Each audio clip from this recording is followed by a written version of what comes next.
على رسول الله أما بعد أعوذ بالله من الشيطان الرجيم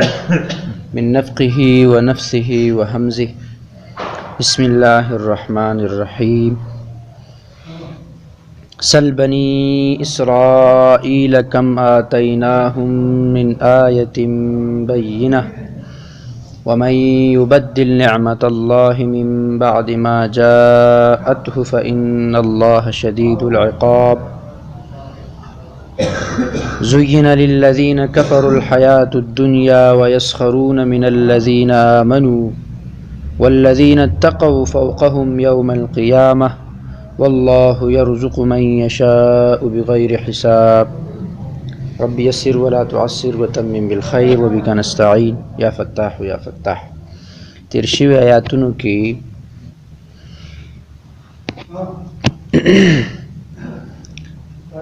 دخول په اسلام کی پورا داخل ذکر وشو چې اسلام کی پورا داخل شي کامل داخل شي او بیا الله رب العالمین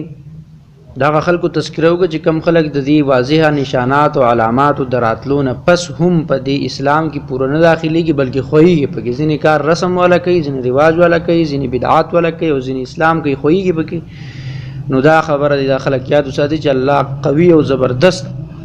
ذات دی، عظمت والا ذات دی او عذاب ورکوونکی ذات دی او د الله په عذاب کې چې را گرفتار شي نو بیا به الله رب العالمین نه خلاصې ممکن نه دی. د دې وجه نه کوم افعال او کوم کردار چې تاسو کوئ دا الله ته واپس کیدونکي په دې تمه باندې مه اوسېږئ چې الله به تاسو پسې راشي. تاسو شیطان په دې یو غلط فهمۍ کې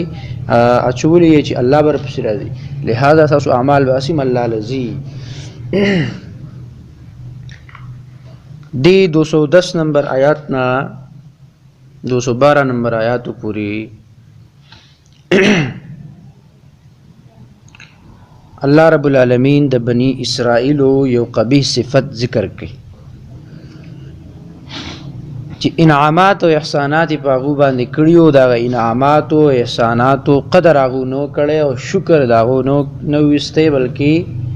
کفران نعمت کړي په انعامات باندې.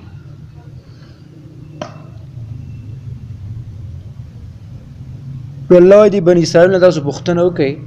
چې څومره لوی عظمتونو والا نعمتونو دی باندې شو، واضح او روښانه نښې دې تراغلي وي د قرآن په شکل کې، د انبیاو په شکل کې، د آسماني کتب په شکل کې. هغه نعمتونه دنیاوي هم هغه نعمتونه دینی هم اخروي هم هغه د هغې قدر ونه کړی شو، هغې کې کفران نعمت وکړو. نو چې کم خلک د الله رب العالمین نعمتونو ناشکري کوي نو الله رب العالمین شدید العقاب دے، سخترین عذاب ورکوونکی ذات.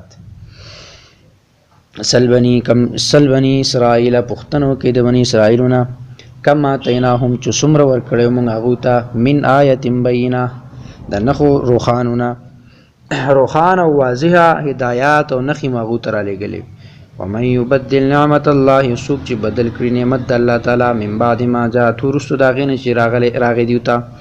یعنی چې وروسته هغې نه چې راشي دیو ته دیو هغه نعمت بیا بدل کړي. ګورئ دا نعمتونه دوه قسمه دي.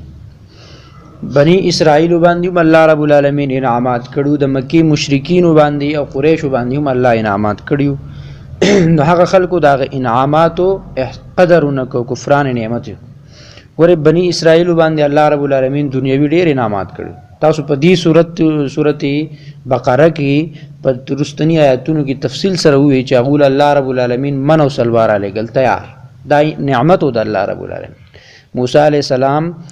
او د بنی اسرائیل چې کله د فرعون نه تختیدل نو الته الله رب العالمین ورته په بحر کې لارې وکړي، دا نعمت د الله تعالی. یو سره د اوبو کمی نو الله رب العالمین 12 قومونو دپاره 12 چینې روانې کړي، دا د الله نعمتو. دا مختلف قسمه انعامات الله رب العالمین دی بنی اسرائیل باندې کړیو، خو هر کله چې دیو د دې نعمتونو احساس ونکړ، د دې شکر یې ادا نه کړ نو الله رب العالمین ذلیل کړل، رسوای کړل. دغه رنګې په مکې په مشرکینو او د مکې په یهودو او په نور لادینو طبقه باندې الله ډېر انعامات کړي، خو چې کله د نعمتونو احساس ونه شو، کفران نعمتو شو نو الله هم ذلیل کړه، رسوای کړه. نن چې تاریخ یادې نو لعنت پی وای. د ټول لوی نعمت څه شی چې بنی اسرائیل باندې هم الله کړی او په مکې قریشو باندې او د مکې په مشرکینو باندې او د یهودو او نصارا هغه نعمت دار په ما او تا باندې چې کړی دی د ټول نه لوی نعمت دار چې الله رب العالمین د انسانیت د هدایت د پاره انبیا را لګلی دي دا لوی انعام الله په موږ تاسو باندې کړی شیخ الاسلام امام ابن تیمیه رحمه الله فرمایي چې الله رب العالمین انعامات خو ډیر دي خو ډیر لوی انعام را باندې دا کړی دی چې خپل نبی را لګلی د رهبر او د رهنما په شکل حکم را لګلی او دغه حکم د بیان د پاره د واضح کول د پاره خپل یو نبی را لګلی یعنی کچری الله رب العالمین ویل چې موس کوي دعا کوي روزه نیسي حج کوي عبادت کوي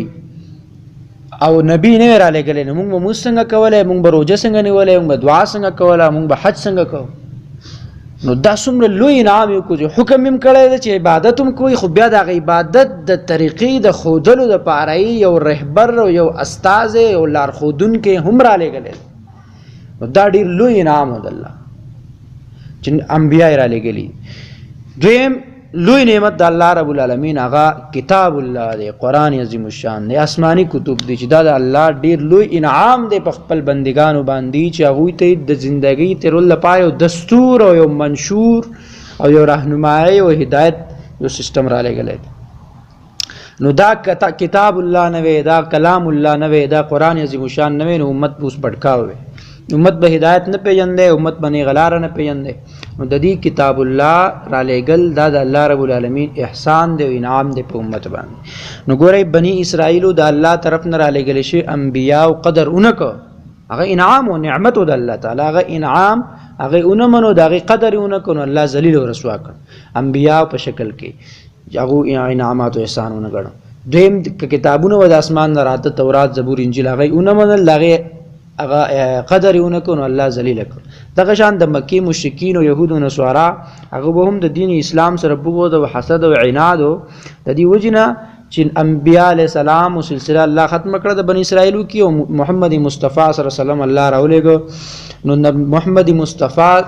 په شکل کې یو لوی نعمت چې الله را لګلو نو هغه دا نعمت نه قبلو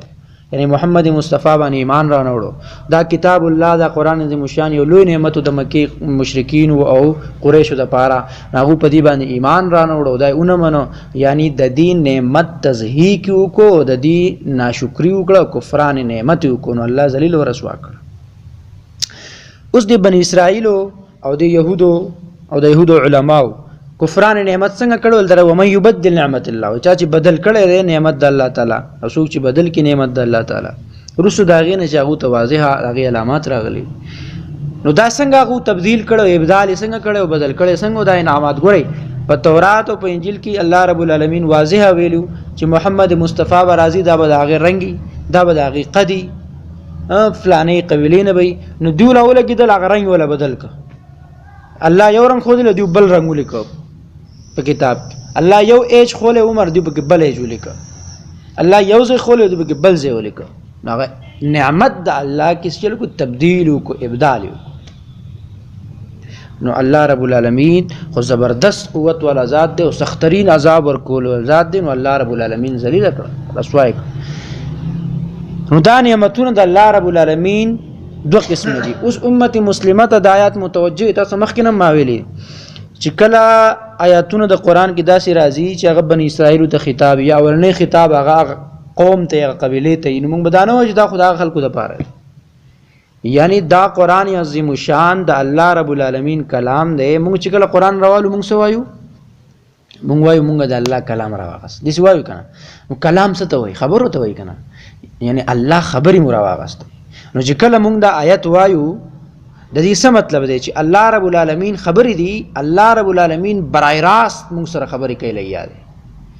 یعنی موږ ته په دې جدید دور کې لا یو وایو لا یو الله رب العالمین لا یو خطاب کوي لګیا دی موږ سره او موږ یې چې موږ د آیت واورو نو بیا موږ ریاکشن سي بیا زموږ رد عمل سي بیا موږ سکو داږي نه بس یعنی استاد سره سره لا یو خطاب کوي او تاسو مخامخ ګوره او تاسو خبر اورئ تاسو ریاکشن څه دی نو دا الله رب العالمین خبرې دی یعنی لا یو خطاب دی الله موږ سره مخاطب دی نو دا ما او تا بالکل برای راست خطاب دی یعنی ډایرک ما او تا خطاب دا بنوج دا داخل کو د پاره یعنی هر آیات کی زما د پر سر رهنمای موجود ده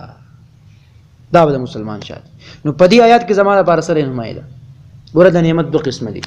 یو دنیوي نعمت ده، یو دینی نعمت ده. نو دواړه انعامات الله رب العالمین په امت مسلمه باندې کړي دي. یعنی الله رب العالمین له وجود را کړی دی، دا وجود د الله لوی نعمت دی. په دې وجود کې خپل په دې بدن کې ګوره سترګې دي، غوږونه دي، پوزه ده، خوله ده، ژبه ده، په هغې باندې ته ترسکون شي، خوږ شي، دا معلومه پوزه ده، نو په هغې باندې ته پیول کې دغه شان لاسونه دي، په دې باندې کار کې، خپو باندې ګرځي را ګرځي. په دې ستا په دې جسم کې دننه یو پیچیده سیستم الله تخلیق کړی، پیدا کړی دی. هغه پیچیده سیستم کار ورکوي، نو ته زنده یو ژوندی. نو دا ټول انعامات د الله دي. نو دا چې کله هم دا انعامات د الله رب العالمین استعمالو د دوه طریقې دي. یوه طریقه د دې صحیح طریقه ده او یوه طریقه د دې غلطه طریقه ده. د هر یو نعمت د استعمال دوه طریقې، یو صحیح یو غلطه.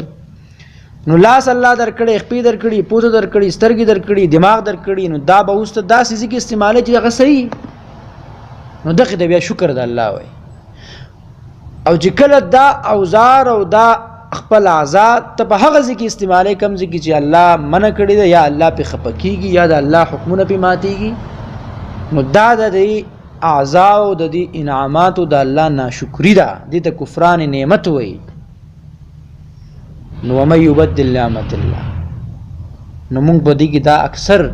زموږ چې څومره انعامات د الله دي هغه په ناشکرۍ کېږي. مخکې موږ به دې تفصیلي بحث کړی چې شکر دې ته نه وایي چې موږ چې یا الله ډېر شکر دی چې مال دې را کړی، کور دې را کړی، سترګې دې روغې را کړي او لاسونه دې روغ را کړي، په خوله باندې وایو او بیا وروسته دقه لاس باندې چې کوم دی هغه ګناه کو کوم نه الله منع کړی ده، بیا دقه سترګو باندې هغه څه ګورو چې الله دې منع کړی ده، بیا په دقه جواب باندې هغه څه وایو چې کوم نه الله منع کړی ده. نو دې ته شکر نه وایي، دا ځان له یو دوکه ورکول دی. شکر دا دی چې دا څه الله درکړي، څه دپاره درکړي په هغه ځای کې استعمال کړه. د الله خلاف،